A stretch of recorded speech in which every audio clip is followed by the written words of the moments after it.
बच्चों, पिछले वीडियो में आप लोगों से डिस्कस किए थे इलेक्ट्रिक फील्ड होता क्या है। तो ओरिजिनल में आपको हम फार्मूला बेसिस बता दिए थे कि इलेक्ट्रिक फील्ड होता है V/L का रेशियो। लेकिन आज हम फील करते हैं कि आखिरकार इलेक्ट्रिक फील्ड होता क्या है। जो आप 12th क्लास में जब पढ़ोगे ना, तो इलेक्ट्रिक फील्ड बोला जाता है कि मान लो एक चार्ज पार्टिकल को रख दो, किसी स्पेस में चार्ज पार्टिकल को रख दो, तो एक इमेजिनरी फील्ड डेवलप होता है। अब कहोगे कि यह आपको इमेजिनरी फील्ड करने का क्या मतलब है, आपको वो दिखेगा नहीं। जैसे मान लो, थोड़ा सा डिस्कस कर लेते हैं, बस आपको समझने के लिए ऐसा बस डिस्कस करो कि यह चार्ज पार्टिकल रखा हुआ है, तो अपनी चारों तरफ मतलब इस तरह से एक इमेजिनरी फील्ड डेवलप करता है ना, जो आपको दिखता नहीं है। अब कहोगे कि ये आपको कैसे मालूम है कि ये इमेजिनरी फील्ड है। तो बच्चों, ये क्या किया गया कि यह कैपिटल Q से डिनोट करो और यहाँ पे स्मॉल q लो। तो जैसे ही यह फील्ड, यह चार्ज पार्टिकल को इसके पास पकड़ के, इसको पकड़ो, ऐसा बस सीखने के लिए पकड़ो और इसके पास लाओ, तो डिफ्लेक्ट करता है, वो दूर भागना चाहता है। तो ऐसा क्या हुआ कि दूर भाग रहा है, तो बताया गया कि यह चार्ज पार्टिकल जो है ना, वो अपनी चारों तरफ एक फील्ड डेवलप करता है, इमेजिनरी फील्ड, और उसी फील्ड को बोलते हैं बच्चों क्या, इलेक्ट्रिक फील्ड बोला जाता है ना, इलेक्ट्रिक फील्ड बोला जाता है। तो जस्ट लाइक वो कंडक्टर है, तो कंडक्टर में भी तो क्या है, चार्ज का ही फ्लो हो रहा है ना। तो जैसे ही सेल से कनेक्ट करोगे तो क्या होता है, इलेक्ट्रिक फील्ड डेवलप होता है। चलो आज हम, और वह क्या है, पोटेंशियल और लेंथ ऑफ कंडक्टर का रेशियो होता है। हम थोड़ी सी चर्चा करते हैं कि इलेक्ट्रिक पोटेंशियल क्या होता है। तो इलेक्ट्रिक पोटेंशियल है क्या, पहले थ्योरी को छोड़ो, क्या लिखा हुआ है उसको समझने की कोशिश मत कीजिए। जो हम मैं बता रहा हूं उसको ध्यान से देखो, अपने आप थ्योरी समझ में आएगा। बच्चों, मानो कि एक हमारा चार्ज लिया हुआ है ना, कैपिटल Q चार्ज लिया है। यहाँ एक पॉइंट, यहाँ है B पॉइंट मानो, और यहाँ पे A पॉइंट मान लेते हैं। यहाँ पे मानो कि यह इंफिनिटी है। क्या है बच्चों, इंफिनिटी, इंफिनिटी, जिसपे हम प्लस Q चार्ज लिए हैं, जो क्या है, यूनिट पॉजिटिव चार्ज है, यूनिट पॉजिटिव चार्ज लिए हैं ना, यूनिट पॉजिटिव चार्ज। इसको बच्चों हम बोलते हैं टेस्ट चार्ज भी बोला जाता है, टेस्ट चार्ज। देखना, आपको बुक में ऐसा नहीं दिया गया है, बस डिफिनीशन लिख के छोड़ दिया है। आपको फील के साथ समझ में आना चाहिए कि वो डिफिनीशन क्या बोलता है। बच्चों, एक बात तो आपको मालूम होना चाहिए कि हम पॉजिटिव चार्ज लिए हैं। आपके माइंड में आना नहीं चाहिए कि क्यों नहीं निगेटिव चार्ज ले लिए। बच्चों, सहूलियत के लिए ऐसा लिया गया। आपके मन में हो कि नहीं, हम तो निगेटिव चार्ज लेंगे, तो निगेटिव लो, क्या दिक्कत है। लेकिन जनरली हम पॉजिटिव चार्ज ही लेते हैं, टेस्ट चार्ज को। अब बताओ कि इंफिनिटिव से यह टेस्ट चार्ज जो है, बस नाम लिए हैं, इसका मैग्नीट्यूड एकदम नेग्लिजिबल होता है। मान के चलो उसको एग्जिस्ट ही नहीं करा, तो एक तरह से हम क्या है, वो पॉजिटिव चार्ज जो टेस्ट चार्ज बोल रहे हो उसको लेके आओ। तो आपको क्या है कि यहाँ भी पॉजिटिव चार्ज, वो भी पॉजिटिव चार्ज, तो एक दूसरे से रिपेल करेगा ना, दूर भागेगा। तो बच्चों, आपको एक्सटर्नल फोर्स लगाना पड़ेगा। क्या लगाना पड़ेगा, एक्सटर्नल फोर्स, F एक्सटर्नल लिख रहे हैं, एक्सटर्नल फोर्स लगाना, जबरदस्ती लाना पड़ेगा ना, पकड़ के लो पास में। अब बताओ कि ऐसा हम मान के चलते हैं कि यहां से इंफिनिटिव से जब B पॉइंट पे लाओगे तो कुछ डिस्प्लेसमेंट भी होगा ना, और कुछ डिस्प्लेसमेंट हुआ, एक्सटर्नल फोर्स लगा रहे हो, तो वर्क क्या हो, वर्क होगा। मतलब फोर्स इनटू डिस्प्लेसमेंट को क्या बोलते हैं, वर्क बोलते हैं। तो यहां से जब आप चार्ज पार्टिकल को इस पॉइंट तक लाओगे तो डिस्प्लेसमेंट भी हुआ है। आप क्या कर रहे हो, इलेक्ट्रिक फील्ड हमारा क्या होगा, पॉजिटिव चार्ज है तो इस डायरेक्शन में इलेक्ट्रिक फील्ड होगा ना, इलेक्ट्रिक फील्ड। और साथ ही साथ बच्चों याद रखना कि इलेक्ट्रिक फील्ड हमारा कैसा है, वेक्टर क्वांटिटी है ना, इलेक्ट्रिक फील्ड क्या है, वेक्टर क्वांटिटी है। तो यह जब इलेक्ट्रिक फील्ड इधर इस डायरेक्शन में, तो इलेक्ट्रिक फोर्स भी इस डायरेक्शन में होगा, इलेक्ट्रिक फोर्स भी।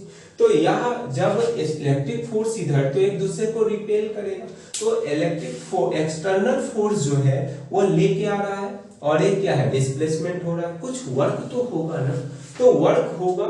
अब बताओ कि मान लेते हैं कि यहाँ पे जो यूनिट चार्ज है वो 2 कूलम चार्ज है, कितना है हमारा 2 कूलम चार्ज है।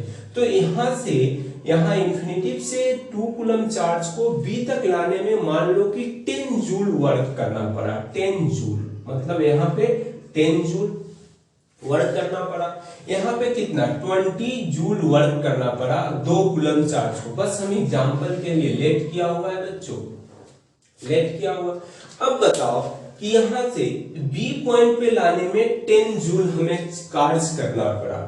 यह 2 कूलम चार्ज को ए पॉइंट पर लाते तो हमें 20 कूलम चार्ज करना पड़ता, मतलब वर्क करना पड़ता। तो एक बात बताओ कि यदि 1 कूलम चार्ज होता, 1 कूलम चार्ज होता तो हमें कितना एनर्जी मतलब वर्क करना पड़ता 5 जूल, और यहाँ पे 10 जूल करना पड़ता ना। बस आप यह समझो, तो यह हमारा क्या है इंडिविजुअल बी पॉइंट और ए पॉइंट, यह हमारा क्या बताता है पोटेंशियल बताता है कि यह चार्ज को इंफिनिटी टू बी पॉइंट लाने में जो वर्क कर रहे हो ना, वही हमारा क्या है बच्चों पोटेंशियल है। और यही हमारा क्या है बी पॉइंट पर ए पॉइंट पे। अब बताओ कि आपसे पूछे कि पोटेंशियल डिफरेंस क्या होगा, पोटेंशियल डिफरेंस, तो यह पॉइंट 10 जूल और 5 जूल को माइनस कर दो, फाइनल माइनस इनिशियल, मतलब इनका जो डिफरेंस होगा बच्चों, डिफरेंस वह क्या होगा, डिफरेंस वह क्या होगा इलेक्ट्रिक पोटेंशियल डिफरेंस, मतलब पोटेंशियल डिफरेंस होगा। क्या बोलोगे बच्चों, कॉल्ड पोटेंशियल डिफरेंस,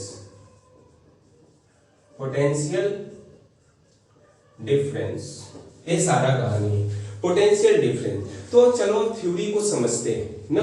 थ्योरी में क्या लिखा गया है कि इलेक्ट्रिक पोटेंशियल जो है ना, उसी को हम पोटेंशियल भी बोलते हैं। तो electric potential at a point, किसी पॉइंट की बात करें, in an electric field, electric field होना चाहिए, मतलब चार्ज पार्टिकल है तो शुरू में क्या बताए थे इलेक्ट्रिक फील्ड डेवलप करेगा, इलेक्ट्रिक फील्ड होगा वहां फोर्स भी होगा और दोनों का डायरेक्शन सेम होगा। क्यों, क्योंकि यह इलेक्ट्रिक फील्ड वेक्टर क्वांटिटी है, जिधर इलेक्ट्रिक फील्ड का डायरेक्शन उधर इलेक्ट्रिक फोर्स का डायरेक्शन। चलो field defined the amount of work done, amount of work done in taking unit positive charge, unit positive charge को from one point to another point लाने में जो work होता है उसी को क्या बोलते हैं पोटेंशियल बोलते हैं ना। मान लो बच्चों 1 कूलम चार्ज को बी पॉइंट पर लाने में 5 जूल हुआ है, वर्क करना पड़ा है, तो 5 जूल क्या है हमारा एनर्जी, मतलब क्या है वर्क है। तो वर्क जो हुआ उसी को क्या बोलते हैं पोटेंशियल बोलेंगे। 1 कूलम चार्ज को यदि हम ए पॉइंट पर लाते तो 10 जूल हमें वर्क करना पड़ा, तो मतलब यह 10 जूल क्या है हमारा पोटेंशियल वर्क है।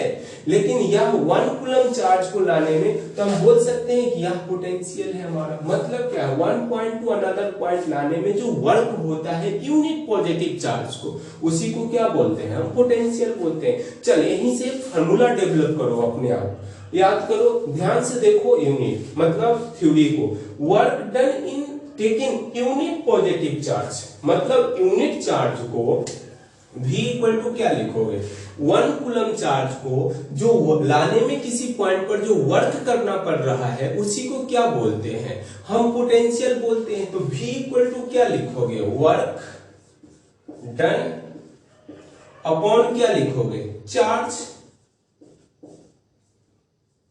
वर्क डन अपॉन चार्ज, यही ना लिखा हुआ रहता है। तो V इक्वल टू क्या है W अपॉन Q, यही हमारा क्या है बच्चों पोटेंशियल है, यही हमारा पोटेंशियल है। कौन चार्ज लिखोगे, कौन चार्ज लिखोगे, यह टेस्ट चार्ज नहीं बच्चों, यह यहाँ पे कैपिटल क्यू लिखो, यहाँ पे क्या वह तो हम टेस्ट चार्ज क्या है एक यूनिट, मतलब बिल्कुल छोटा अमाउंट है। तो किसकी वजह से हुआ है वर्क डन, किसकी वजह से करना पड़ा है भाई, मान लो कि हमें एक्सटर्नल फोर्स की वजह से जो भी फोर्स है और डिस्प्लेसमेंट हुआ है, तो हम क्या लिखोगे work done upon Q charge. तो यही हमारा क्या है, पोटेंशियल है।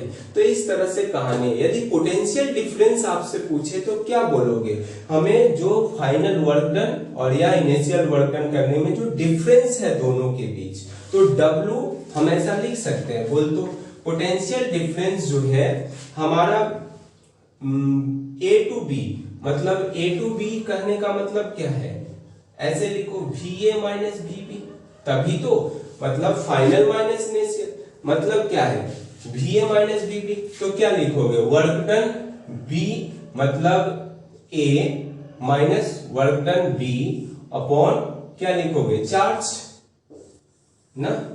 तो इस तरह से कहानी है, मतलब V इक्वल टू क्या लिखो, VAB equal to potential A minus potential B equal to WA, मतलब वर्क डन कितना करना पड़ा है A पॉइंट पे लाने में 10 जूल, और वर्क डन B पॉइंट पर कितना हुआ है हमें 12 मतलब 5 जूल, और जो चार्ज है उससे डिवाइड कर दीजिए, वही हमें क्या देता है, पोटेंशियल डिफरेंस देता है। चलो यूनिट की बात कर लेते हैं थोड़ा सा जल्दी जल्दी, यूनिट की बात। यदि मान लो बच्चों यूनिट क्या होगा, हमें क्या बोले, पोटेंशियल V इक्वल टू क्या होता है, W upon V equal to हुआ W अपॉन Q, यही ना पढ़े। तो 1 वोल्ट वोल्टेज, पोटेंशियल को हम बच्चों मेजर करते हैं, पोटेंशियल को, पोटेंशियल मेजर्ड या पोटेंशियल डिफरेंस लिखो, potential difference measured in volt, मतलब वोल्ट में मेजरमेंट करेंगे। चलो देखो, तो आपसे पूछूं कि 1 वोल्ट बराबर क्या होगा, 1 वोल्ट मतलब क्या है, कैसे डिफाइन करोगे, 1 जूल वर्क करना पड़ेगा, 1 जूल अपॉन क्या लिखोगे, 1 कूलम चार्ज, तो इसी को क्या बोलते हैं, 1 वोल्ट बोलते हैं। तो पोटेंशियल डिफरेंस का यूनिट क्या होगा, जूल पर कूलम, मतलब पोटेंशियल डिफरेंस का यूनिट जो होगा बच्चों, यूनिट क्या होगा, जूल पर कूलम, इस तरह से लिखा जा सकता है। तो बच्चों आपको ध्यान रहे कि यहाँ पे क्या बताया गया कि पोटेंशियल क्या होता है, पोटेंशियल डिफरेंस क्या होता है, उसकी यूनिट्स क्या होती है, 1 वोल्ट कैसे डिफाइन करते हैं, सारा कहानी आपको बताया गया है। ध्यान से, यदि वीडियो ना समझ में आए तो फिर से देखिए ध्यान से। यह रिकॉर्डेड वीडियो में यही फायदा है कि आपको जहाँ पे समझ में ना आए वहां पे आप क्या है उसको रिपीट करके देख सकते हो ना। अब अगले क्लास में हम अगले टॉपिक पे डिस्कस करने वाले हैं, दैट्स इट।